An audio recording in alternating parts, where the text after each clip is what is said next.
현대차도 이제 어떤 글로벌 마켓을 추구하다 보니까 굉장히 고급차에 대한 그런 그 질적인 개선, 그러니까 어떤 한쪽에서는 뭐 엔진 잘 만드는 것도 중요하지만 또 다른 쪽에서는 이 옛날에 우리가 이제 뭐 잘 모를 때는 새차 냄새가 좋다 그러고 뭐 새집 냄새 좋다 그러고 지금 이제 다 알고 보니까 새집 냄새라는 건 뭐 포말데하이드하고 뭐 이상한 그 사람의 발암물질로 나오는 그런 냄새고,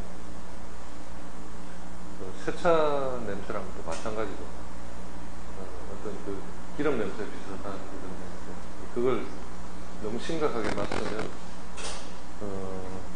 뭐 본드 흡입한 형태도 될 수 있고, 하여튼 그게 더 심각해지면 뭐 사람 뭐 폐암 같은 거 문제가 되는데, 어떤 그런 차원을 뛰어넘어서 지금은 어떤 고급차를 열었을 때 아무런 냄새가 없고 아무런 그 유해한 물질이 나오지 않는 그런 걸 추구합니다. 그래서 현대차에서 우리한테 부탁한 숙제가 글로벌 마켓에서 경쟁하는 데 있어서 고급 소재, 정말 아무런 불쾌감이 없는 1억 주고 뭐 차를 샀다, 차를 열고 시동 걸고 운전할 때 아무런 어떤 냄새가 나지 않는 그런 소재를 찾아내는 분석 기술에 대한 프로토콜을 만들었다가, 그래서 그쪽하고 어떤 진행하는 연구 사업이 있고, 그 와중에 이제 그 지난주가 아니고 월요일 날 미국 캘리포니아 EPA 단체 근무하는 자동차 그 공기질에 대한 관리하는 그 나광산 박사가 오신다고 해서 우리 여기 수업할 때 뒤에 한 현대차에서 2분 정도 와서 이제 그 같이 발표도 진행하고 그 프로젝트에 대한 이야기도 하고 있는데, 뭐 최근에 현대차도 그렇고 삼성전자도 그렇고 정말 너무 많은 사람들 지원하다 보니까 시험 치는 그 기회 자체를 이제 줄이려고 그러는, 너무 이제 사람들 많이 오고 자기들도 관리가 안 되고, 여하튼 그런 뭐 현대차 같은 데도 뭐 몇 년 근무한 사람들, 대학원 졸업하고 제대로 뭐 박사 따고 이런 사람들은 정말 우리 뭐 교수 월급보다 더 많이 받는, 약간 좀 이게 사회가 근데 뭐 오버롤 해서는 다르겠죠. 우리는 또 어떤 그런 본급 외에도 뭐 자기 연구하는 거에 따라 또 달라지니까. 근데 하여튼 그렇게 뭐 신의 직장 뭐 이런 게 되니까 또 사람들이 많이 가려고 하는 것 같고, 여하튼 내가 지금 이야기하고 싶은 건 뭐 삼성전자도 갤럭시 같은 게 지금은 자꾸 진화하다 보니까 어떤 뭐 음주 운전했을 때 자기가 술이 얼마나 취했나 이런 걸 뭐 센서를 달아가지고 갤럭시로 뭐 테스트한다, 또 자기 건강 체크하는 거, 뭐 혈압이 얼마나 올라갔고 뭐 그런 기능부터 자꾸 본연의 기능보다는 다른 다양한 애플리케이션을 이제 많이 붙이려고 그러거든요. 그래서 뭐 공기질 측정하는 그런 것부터, 특히 요즘 뭐 웅진 코웨이 나온 제품들 보면은 어떤 분진량이 얼마 되니까 자동으로 공기 실내 오염이 얼마 돼서 뭐 켜지고 꺼지고 이런 거 있더라고요. 하여튼 공기하고 관련된 그런 관심이 참 커진다는 걸 좀 체감하게 됩니다. 대기업에서 자기들이 뭐 아쉬운 게 없을 텐데 그런 거 연구해달라. 그러니까 그 원초적인 엔진이나 이런 건 또 뭐 한쪽에서 하겠지만 또 다른 쪽에서는 최고의 품질을 만들기 위한, 옛날 같으면 자동차 만드는 게 중요하지 자동차 안에 공기질이 어떠해서 그건 뭐 별 관심거리도 되지 않았죠. 근데 이제 우리나라도 능력이 그만큼 올라가니까 그런 사이드하는 데도 상당히 많이 신경을 쓰게 되는 것 같습니다. 자, 오늘 수업은 일단 시작을 여러분들 그 문제풀이 다음 주 퀴즈를 중간고사 대비해서 문제 풀어본 것 한번 간단하게 확인해보고 진도를, 화면이 좀 보입니까? 자, 1번 문제는 256 ppb 정도. 일단 마이크로그램 농도가 680 마이크로그램 per 큐입니다. 근데 여기 인수 이렇게 푼 거 보면은 단위를 좀 이상하게 썼는데, 어? 이게 뭐야? 뭐 킬로그램 per 큐빅미터 6.8 곱하기 10의 마이너스 13. 공기 중에 오염물질이 뭐 이렇게 킬로그램 단위로 있으면 어떻게 되나? 어? 절대 이렇게 마이크로그램 이상이 되면은 더 이상 공기가 아니겠죠. 다 물이 되든가 뭐가 돼서 다 깔아앉았겠죠. 여하튼 뭐 답은 이렇게 맞는데 과정이 좀 아주 아이러니하게 나왔고. 자, 두 번째 문제는 SO2가 한 0.5 ppm 부분. 자, 세 번째 문제는 5.75 마이크로그램. 자, 하여튼 단위를 표기할 때 유효 숫자로 만드는 게 중요합니다. 뭐 이렇게 5.75 곱하기 10의 마이너스 6성 그램 이런 식으로 표기하지 말고 항상 궁극적인 답은 이렇게. 여기도 3번 문제 보면은 다른 사람 푼 것도 3번 이게 답이에요. 5.75 마이크로그램 정도 나오는 게 답이고, 그러니까 이 C1, C2 다 더해줘야 되죠, 그죠? 그래서 답이 한 5에서 6 사이가 나오면 좋고. 4번 문제에서 이렇게 많이 틀린 사람들이 굉장히 많은데, 자, existing rural power plant. 3번, 4번 문제는 좀 시험에 잘 나오는 문제니까 좀 잘 봐야 되겠는데, 그 기존에 존재하던 파워 플랜트가 SO2를 20 마이크로그램 per 큐빅미터씩 배출한다. 근데 어디서? At a distance of 800 meter directly downwind from the stack when the wind is 4 meter per sec from the north during sea class stability. 자, 기존의 어떤 하나의 배출원에서 800m 풍화거리에 한 20 마이크로그램 정도가 감지가 되고, 근데 새로운 배출원이 하나 더 생기죠. At a later date, another plant is built 200 meter to the west of the original plant. 자, 원 배출원에서 200m 서쪽으로 떨어지고, 근데 여기서는 시간당 4,000파운드의 오일을 사용하고, 그 오일의 0.5%가 설퍼, 황을 가지고 있다. 근데 이 공장은 60m 높이고, it has no SO2 emission controls. 자, 근데 이 문제를 이제 풀면은 답이 지금 기존에 20이 나왔죠, 그죠? 그 다음에 이 새로운 공장 때문에 20보다 플러스 알파가 돼야 되는데, 그 플러스 알파 되는 게 거의 존재하지 않는 수준이 돼야 되는데, 여기 지금 정합 푼 거 보면 굉장히 높게 나왔죠. 270 정도 더해졌죠. 그러니까 오류가 뭐냐면은 여기서 이제 출발이 되는데 4,000 파운드 퍼 아워다. 전환할 때 단위가 어떤 시간에 대한 그 전환이 제대로 됐지만 0.453 이것만 바로 곱했는데, 다른 사람 한 거 보면은 여기 뭐 그림도 참 멋있게 그렸죠. 김민지. 여기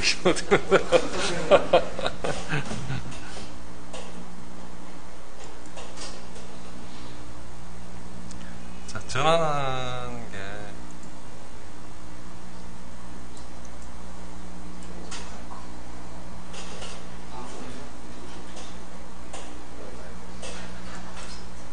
다 나옵시다.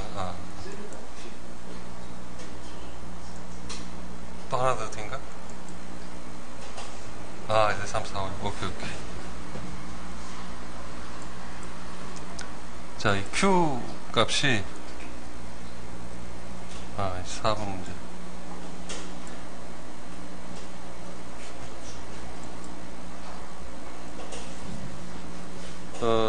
4,000파운드고, 그 다음에 이걸 킬로그램을 전환하기 위해서 0.453 곱하고, 그 다음에 이 SO2, 셀프가 0.5%라고 했죠, 그죠? 그러니까 0.005가 곱해져야 되고, 이 3600 초 단위로 바꾸고 이렇게 되면은 여기 한 2.52 정도가 나와야 됩니다. 그래서 결과적으로 농도를 제대로 계산하면 4번 문제는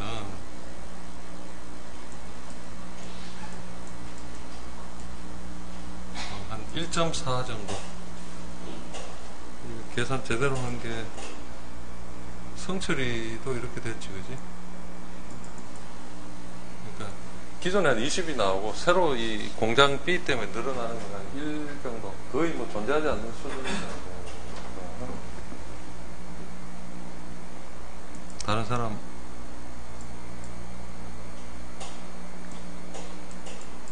여기 이렇게 1.45 정도 이렇게 된 게 제대로 푼 겁니다. 그래서 4번에서 좀 많이 틀린 거고 다른 건 뭐 거의 다 별 무리 없이. 그러니까 결과적인 답은 뭐 몇 프로입니까? 한 뭐 10% 미만이죠, 그죠? 근데 이게 뭐 몇천 프로 이렇게 계산하는 사람들이 많이 있었죠. 5, 6에 있고. 자, 5번 문제도 뭐 0.52 정도. 6번 문제 아까 이야기했지만 70m 대 220m.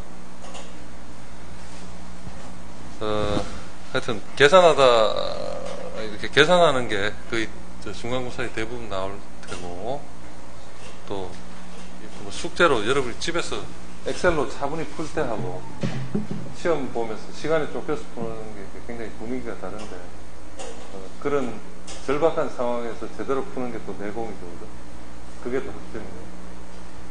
하여튼 누가 실수 많이 하지 않나. 또 월요일날 경연대가 있겠고 한 번 더 초콜릿 파티를 하도록 하겠습니다. 좀 수고하셨습니다.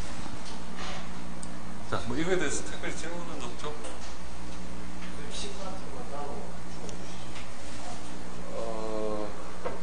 만약에 브릭스에 대한 거는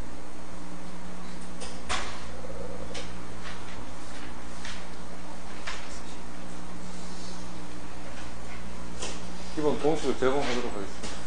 필요한 거. 푸는데 꼭 필요한 겁니다. 그리고 뭐 예를 들어서 문제 푸는데 대기 안정도 정하는 거라든가 또는 뭐 시그마 Y, 시그마 Z 구하는 거 이런 건 다 제공할 수 있다. 뭐 그런 건 외우는 대상이 아니고.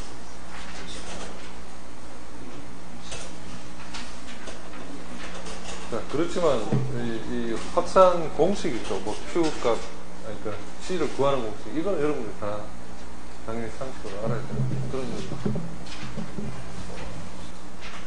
자, 교재 305쪽.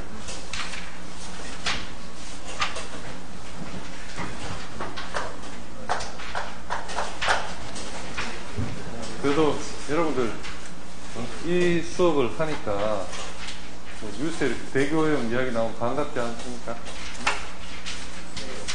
한 번 더 좀 이렇게 전문가로 귀를 기울이면서 듣게 되지 않아?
우리가 산성비에 대한 걸 지난 시간에 좀 설명을 했지만, 기본적으로 공기 중에 어떤 오염물질들이 전혀 작용하지 않는 상태에서는 공기 중 이산화탄소가 이렇게 물과 반응해서 약한 산성물질, 탄산을 만들고, 이것은 두 번에 걸쳐서 하이드레이션 할 수 있으니까 빗물의 pH 영향을 준다고 했죠. 그죠?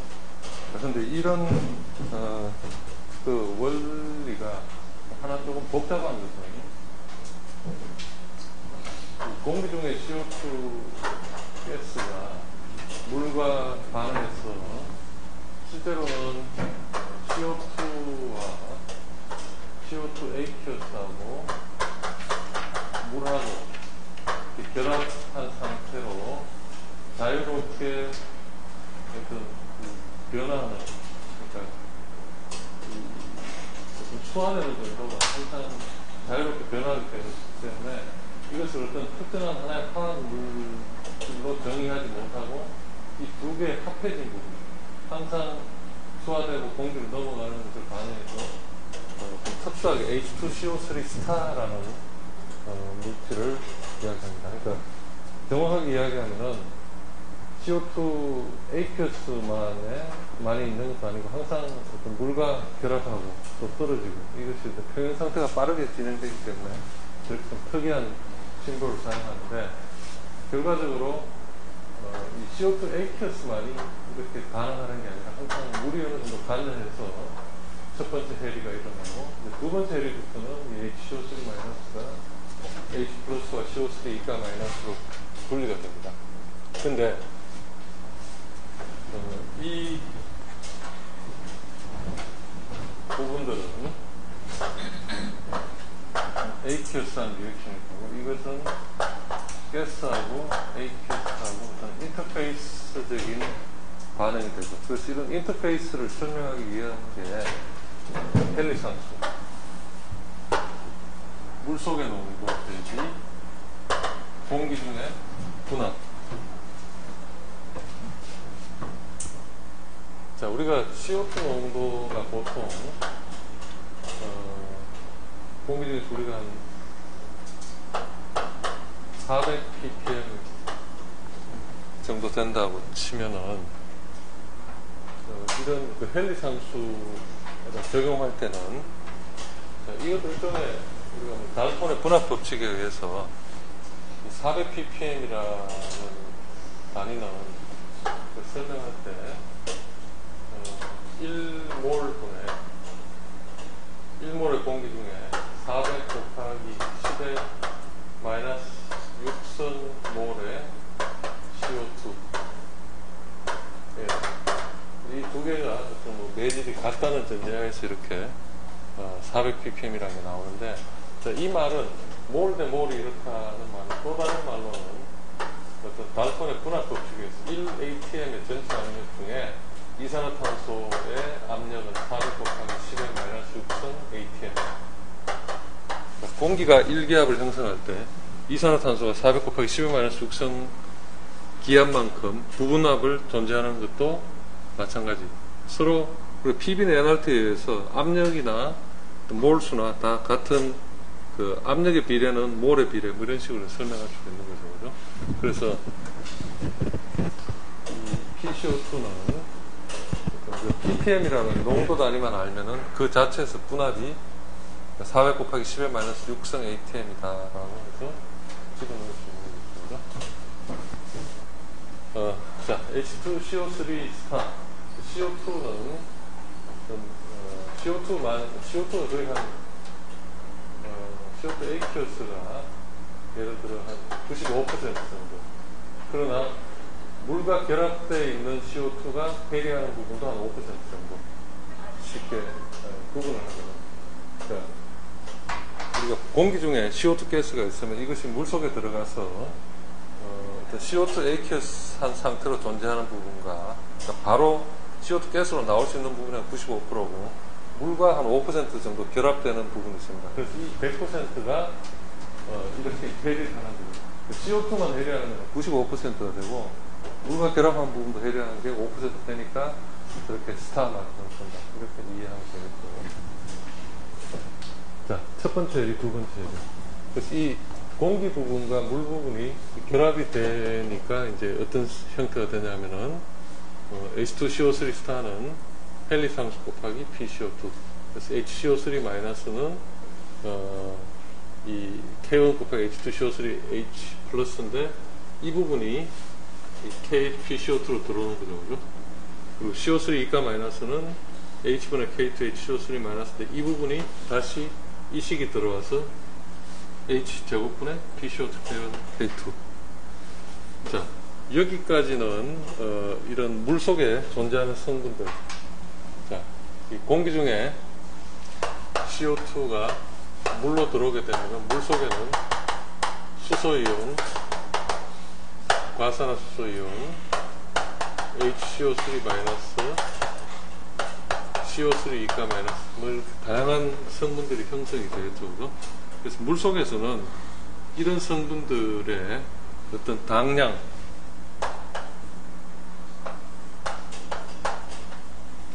우리가 고등학교 때 여러분들 몰 농도, 당량 농도 이런 거 배웠죠, 그죠?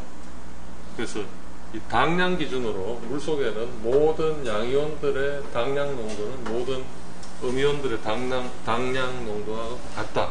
그래서 H 플러스의 합은 마이너스 이온들, OH는 1가니까 한 번, HCO3는 또 1가니까 한 번. 근데 CO3 이가 마이너스는 1몰이 2놀말 되죠. 그래서 2놀말이니까 곱하기 2. 그래서 이 지금 구한 이런 것들을 이 식에다 다 집어넣게 되면은 교재 306쪽에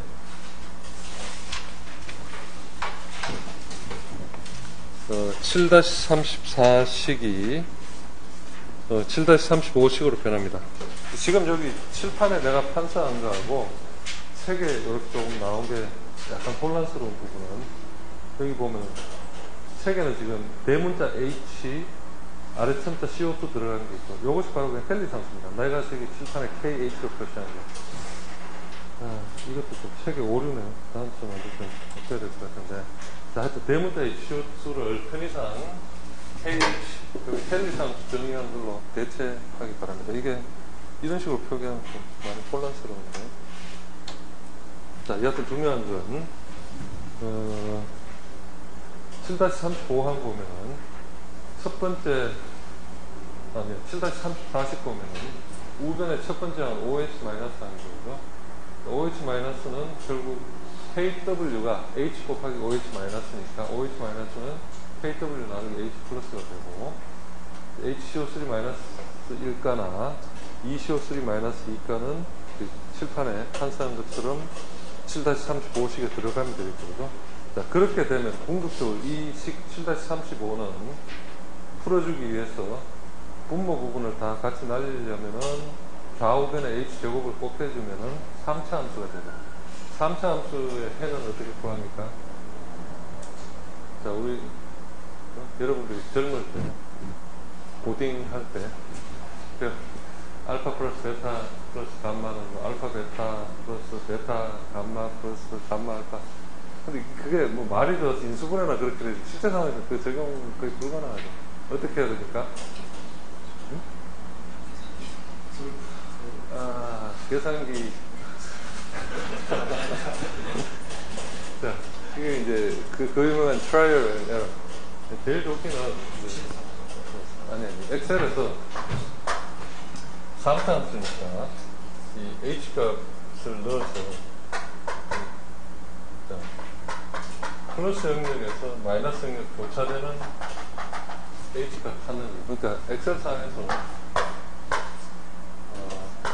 pH가 5, 6, 7, 8 그 다음에 fx가 플러스 마이너스 이런 식으로 가다가 그러면은 5.1에서 5.2 이런 식으로 쭉 가면은 플러스 가다가 마이너스 소수 두 개짜리 5.1 이런 식으로 좁혀 나가서 푸는 게 여러분들이 현실적으로는 가장 빠른 방법. 엑셀을 딱 카피해서 플러스 마이너스 교차되는 거 어떤 디플렉션 되는 포인트만 찾아내면 되겠죠. 그렇게 계산하고 이 식을 정리하는 게 마음속으로 숙제. 어차피 뭐 중간고사에서 물어볼 부분이니까 쉽게 저축하지 않아도 상관없습니다. 근데 꼭 풀어보긴 바랍니다. 본인이 이걸 산술적으로 계산하는 방법이 환경화학 수업 들으면 이걸 이제 이차함수로 바꿔주는 걸 수업하는데 지금 이 수업에서는 그런 정도까지는 가지는 않겠고 일단 풀어서 어떤 최소한 7-36씩을 도출하는 정도까지 여러분들이 알아서야 되겠고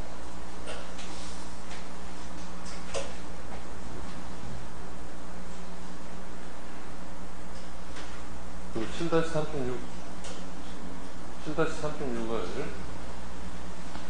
A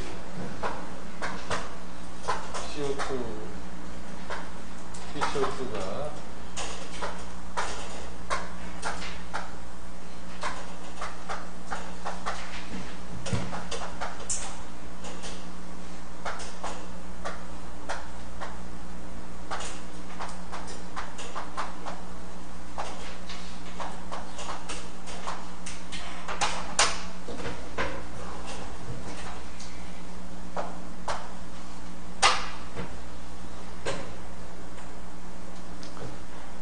자, 과거에 그 PCO2가 산업혁명 뭐 있을 때는 200, 뭐 2, 30ppm 매년 1ppm씩 늘어서 현재는 400ppm 정도.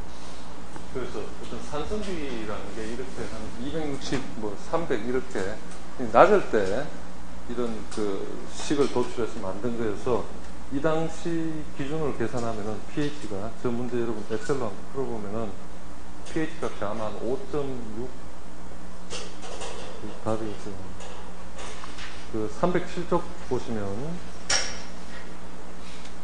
하단에 이거를 7-36-에 넣고 풀면은 pH 값이 약 5.6 전후가 된다. 그래서 pH 5.6을 빗물의 기준 산성도로 적용하고 있다. 그래서 산성비뿐만 아니라 눈이나 안개 등에도 적용하기 때문에 pH가 5.6 이하인 경우에는 산성 pH가 6이다 하면 알칼리성입니다. 우리가 물에서 적용하는 pH 기준, pH 7 기준으로 산성 알칼리성이 아니라 비가 올 때는 pH 5.6이 산성 기준이다. 왜? 이산화탄소가 필연적으로 빗물의 pH를 컨트롤한다고 보는 거죠. 빗물이 땅에서 뚝 떨어지는 게 아니라 하늘 높은 곳에서 형성되는 단계에서부터 이미 이산화탄소하고 평형을 이루고 그때 어떤 5.6이라는 조건이 제대로 이제 반영이 되는 거죠. 만약에 비가 뭐 하늘 높은 곳이 아니라 이 대충 뭐 강물이 튀어서 비가 생긴다면 그런 일이 절대 없겠지만 자, 그리고 이제 하나 중요한 게 표 7-9를 보면은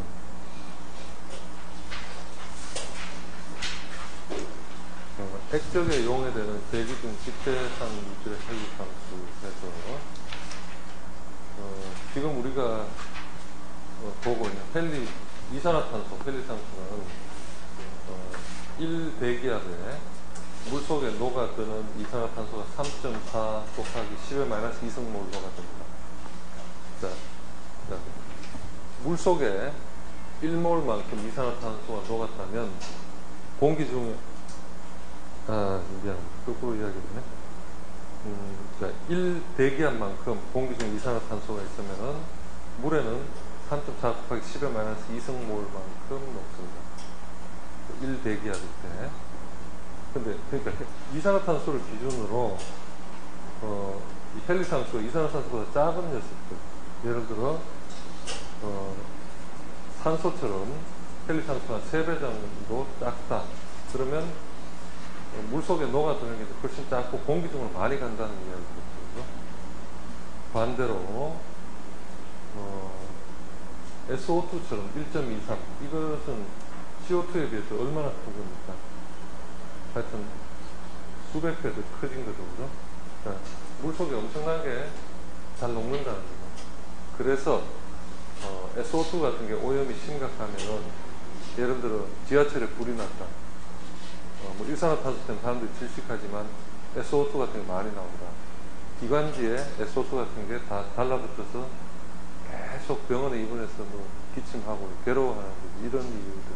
그러니까 이런 오염 물질들은 우리 사람 목 안도 항상 침 때문에 촉촉한 상태죠.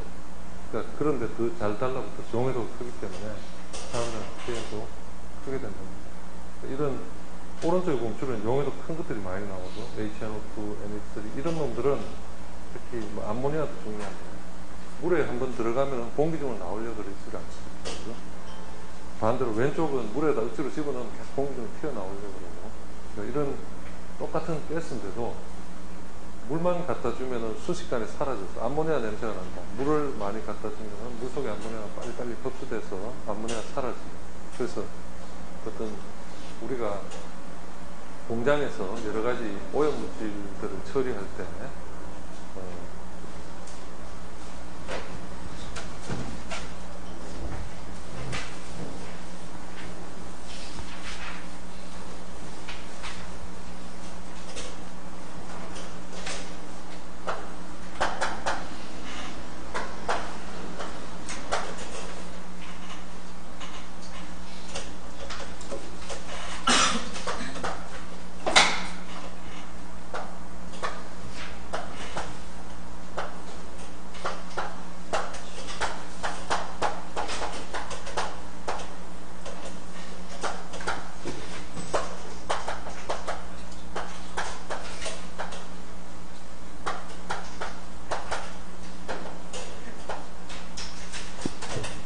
일단 뭐 냄새가 나는 쓰레기나 이런 게 있으면은 동대문 그 구청에 음식물 처리 시설 같은 데가 RTO라고 해서 일단 태워서 모든 걸 다 소각시켜서 어떤 그 냄새가 날 어떤 소지를 다 없애주고, 그래도 이제 냄새가 나는 게 있겠죠.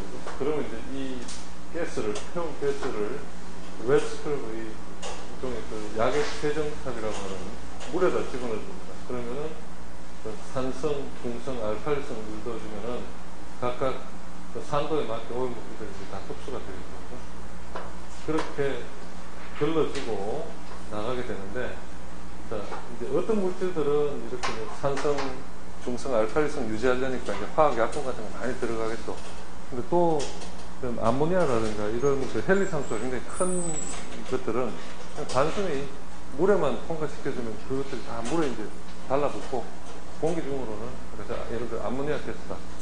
아모니아 가스 엄청 나오는 걸 물에 한번 통과만 시켜줘서 거의 다 물로 들어가 버리니까 제거가 되겠죠. 그래서 이런 헬리산수가 우리 생활에도 어떤 뭐 일반적인 상식을 떠나서 어떤 과학적인 공정 같은 처리하는 것도 굉장히 중요한 하나의 기준이 됩니다. 심플하게 코카콜라를 따서 또 사이다를 따서 따는 순간 CO2가 다 날아가는데, 그 CO2를 애당초 넣었던 이유는 뭐죠? 탄산음료. CO2가 많이 들어가면 들어갈수록 온도가 낮을 때 시원하게 어떤 청량한 맛이 있고, 냉장고에 안 넣어뒀다가 안 넣으면은 헬리상수 때문에 이 음료가 차지 않으니까 이 헤드스페이스, 병 꼭대기에 가스들이 CO2 다 이렇게 밀집해 있겠죠. 뻥 따는 순간 CO2는 다 날아가고 그냥 김 빠진 사이가 되는 거죠. 여하튼 그런 음료의 맛. 뭐 맥주도 마찬가지입니다.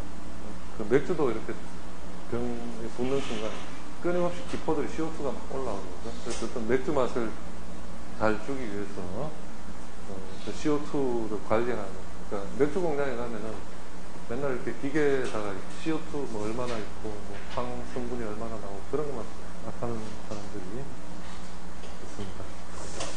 자, 이렇게 이제 이 산성비에 대한 그 봤고, 308쪽.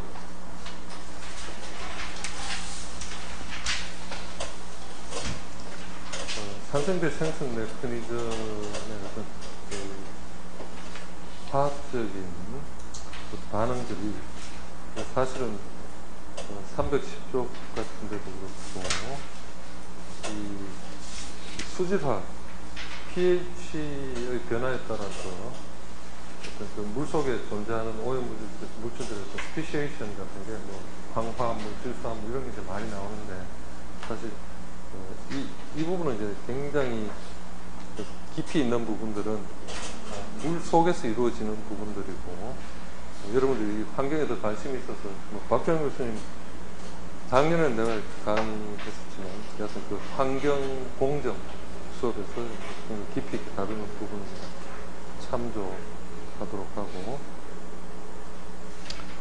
자 312쪽 보면은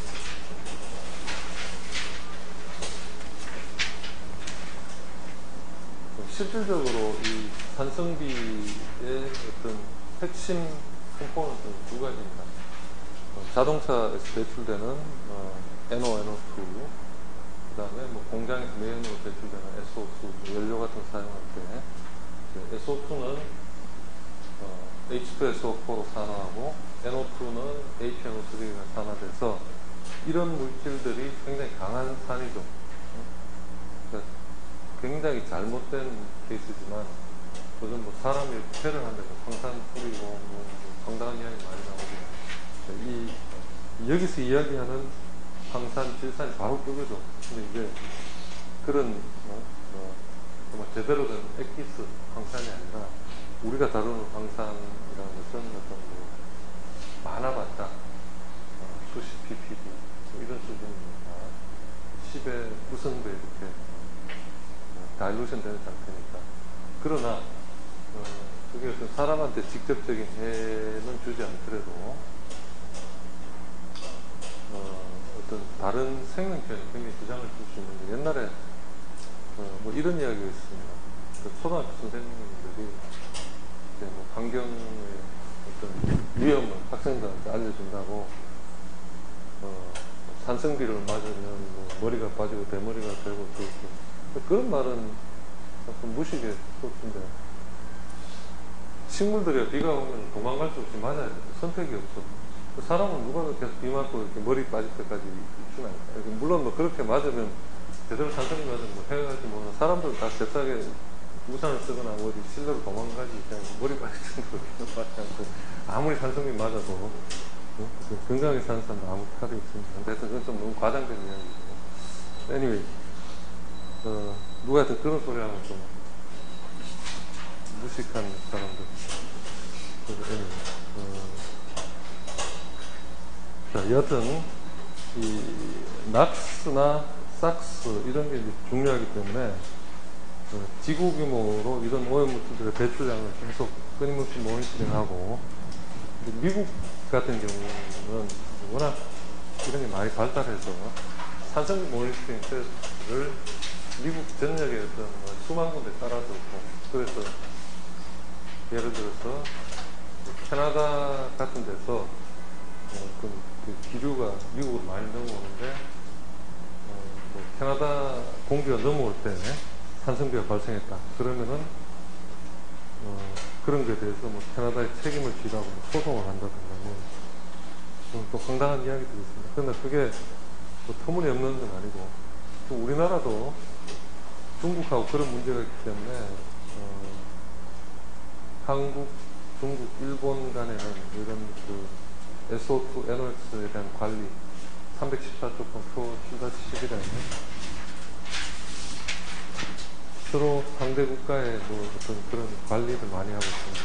한동안은 일본이 중국에다가 이런 그 산성비 감시하는 모니터링 뭐 장비 같은 거 많이 갖다 줘서 조사해서 그런 자료로 뭐 중국이 얼마나 오염을 많이 일으키고 어떤 과거에는 생산 지향적으로 오염에 대한 관리를 하지 않았었는데 그 만드는 만큼 생산성이 올라가는 만큼 산성비가 좀 심각한 문제였고 이제 중국도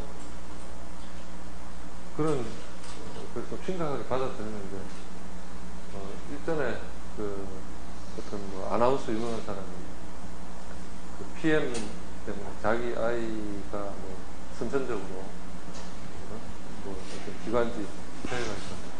그 중국 정부에서도 그런 게 뭐 잘 만든 프로그램이라고 막 선전하다가 갑자기 국민들 반응이 이 공산당 정부가 왜 이런 것도 하나 제대로 관리하지 못하는 이런 식으로 뭐 비난 여론이 나오니까 그걸 이제 홈페이지에 삭제해버리고 하여튼 중국에서도 어떤 대기오염이라는 게 이제는 뭐 굉장히 심각하게 사람들이 받아들이는 것 같고 그래서 뭐 전반적으로 뭐 어떤 중국도 그렇고 일본도 그렇고 한국도 그렇고 어떤 사람들의 어떤 삶의 수준이 올라갈수록 공기에 대해서 굉장히 민감해지고 그렇게 될 수밖에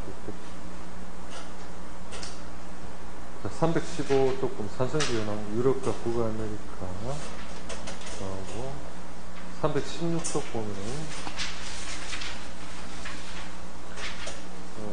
이건 하나의 그냥 시사적인 내용인데 미국도 보면은 이 서쪽은 pH가 상대적으로 높고 동쪽은 컨트롤링 하는 게 pH가 4점대 영역 4점대 초반이 많고 서쪽은 4점대 후반에서 5점대 이게 왜 이럴까요? 우리나라도 어떤 보면은 울산이니 또는 뭐 광양이 이렇게 해안가 동쪽이고 서쪽이고 그리고 동쪽에는 뭐 공업시설들이 더 많지만 미국은 전통적으로 이 동쪽에 뭐 보스턴, 뉴욕 이런 쪽에 산업시설들이 많고 그러니까 그런 영향을 반영하는 거라고 볼 수가 있겠죠. 318쪽 봤어요.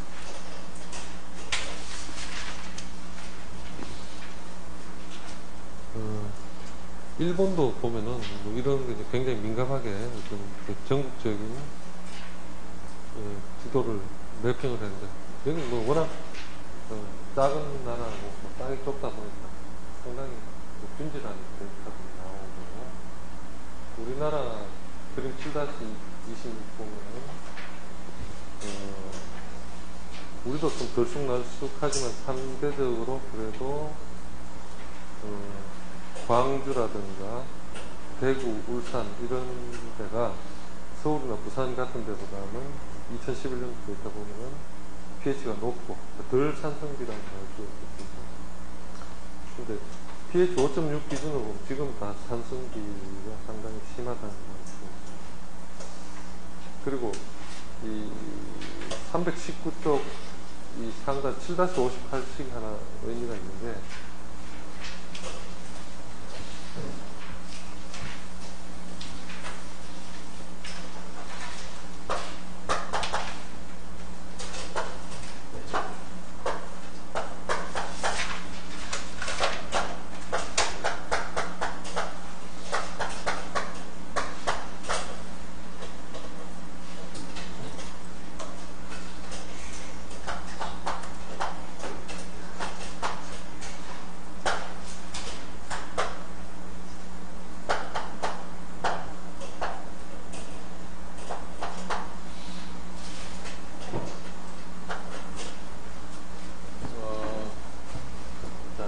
만약에 4월 12, 13, 14일 비가 왔고 pH가 우리 학교 뭐 옥상에 있었으면 이런 pH가 나온다.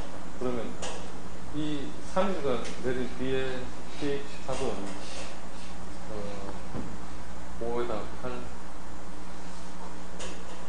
14, 14니까 15라고 그러면 3호 나오면 되게 pH 평균값이 한 5 정도가 되거든요. 근데 한동안은 어떤 그 평균적인 pH, 어떤 지역에 비가 얼마나 왔고 pH가 얼마나 왔다라는 걸 따질 때 저렇게 어떤 pH 측정한 값이 몇 개든 간에 3개를 더한 다음에 평균값을 나눠줬는데 이렇게 하면 좀 문제가 있어. 이게 pH 값을 따지고 보면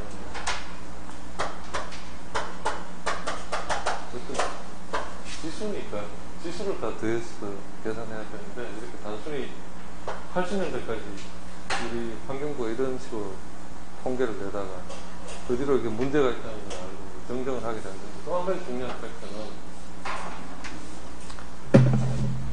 어떤 날 만약에 비가 내린다. 최근에는 좀 비가 약한데 그나마 이틀 전인가 비가 좀 꽤 왔죠, 그죠? 그렇게 비가 많이 오는 날하고 비가 좀 작게 오는 날하고 pH의 의미가 상당히 다른 게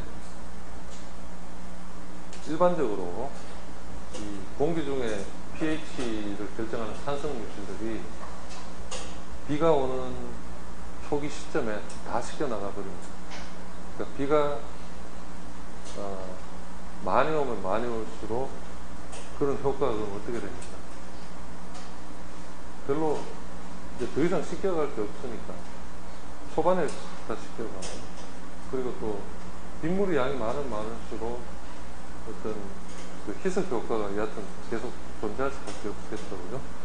그래서 pH 값을 계산할 때 교재 319쪽 보면은 레인포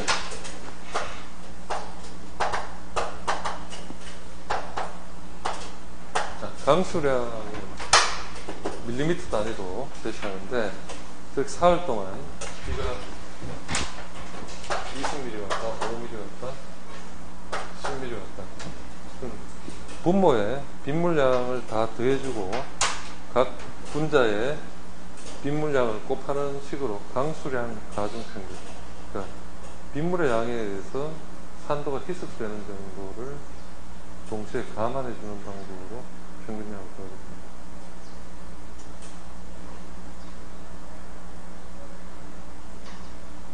일반적으로 비가 많이 내리면 어떤 빗물의 산도에 영향을 미치는 그런 부분들이 작아질 수밖에 없으니까. 자, 그 뒤에 322쪽 734 산성 원인 물질들 장거리 이동. 이게 우리가 지금 공부하는 챕터가 글로벌한 부분이라고 했고, 중국에서 예를 들어 오염되면은 뭐 한국, 일본에서 영향을 미치고, 캐나다에서 오염되면 이제 미국에 영향을 미치듯이 이것도 좀 국경성 오염, 글로벌 스케일로 간다. 그 영향이 핵심적인 내용은 324쪽에 나오는데, 산성비 영향, 1번 수중 생태계에 미치는 영향. 산성비 영향을 가장 크게 받는 것은 수초수나 호수나 강의 물이 산성화되면은 동식물이 피해를 입니다. 산성비는 물고기의 먹이인 식물성 플랑크톤 또는 동물성 플랑크톤에 피해를 줘서 먹이 사슬에 이상을 초래하고 물고기 알에 부화해서 장애를 초래한다. 세 번째 단자, 의류가 영향을 받는 것은 물속의 알루미늄 등에 의한 것으로 알려져 있다. pH가 낮은 호수일수록 용존성 알루미늄 농도가 높아서 이런 게 높으면은 어떻게 되죠? 금속이 많고 하면은 그 물이 이제 빨리 산성화가 되고 어떤 생물들이 살아남기 어려운 환경이 되는 거죠. 325도 산림이나 농작물 등의 식물에 미치는 것. 자, 이것도 산성비가 오면은 토양 표면에 붙어 있을 영양소들을 다 산성비가 산성화해서 토양 깊은데로 다 끌고 내려가 버립니다. 그럼 토양 표면부는 어떤 식물들이 먹고 자랄 영양소가 약간 깨끗이 청소가 되는 그런 현상이 되니까 농작물이나 이런 데 피해가 갈 수밖에 없겠죠. 자, 그런 게 결국은 토양에 미치는 영향으로도 3번 볼 수가 있고, 4번 건축물과 미술품에 미치는 영향. 뭐 유럽 같은 데 가면은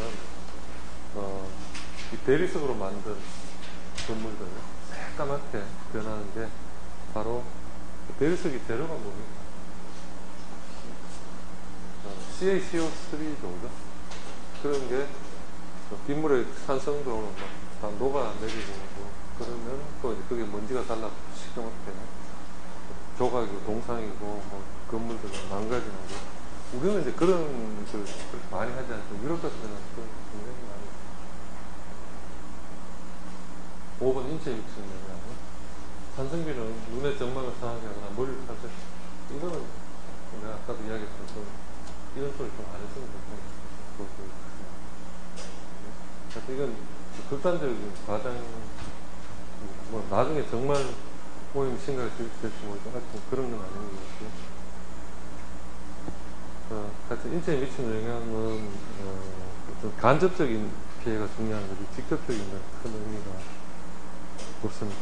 이렇게 과장됐고, 736 산성화 방지 위한 국제적 노력, 328쪽 가서 연습 문제. 이번 중간고사에 70~80% 계산이고 이론적인 연습 문제 나온 내용들이 좀 의미 있는 게 많은데, 이런 정도는 좀 다 풀어보거나 이해하기 바랍니다. 여기서 몇 개 물어볼 가능성이 있다고 보고.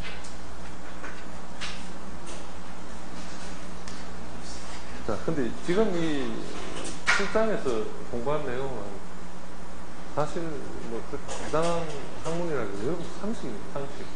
나중에 뭐 취업할 때도 환경에 대해 질문하면 뭐 이런 거 잘 못했어. 다른 것들 물어볼 테니까. 지구 어쩌고 하면 이런 이야기가 더 나올 수 있겠습니다.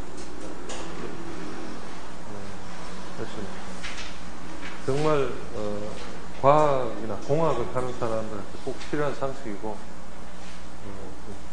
지구를 생각하는 차원에서도 이 수업 할 때만큼 열심히 또 해서 중간고사까지 잘 이어지도록 해봅시다. 자, 오늘 수업 여기까지.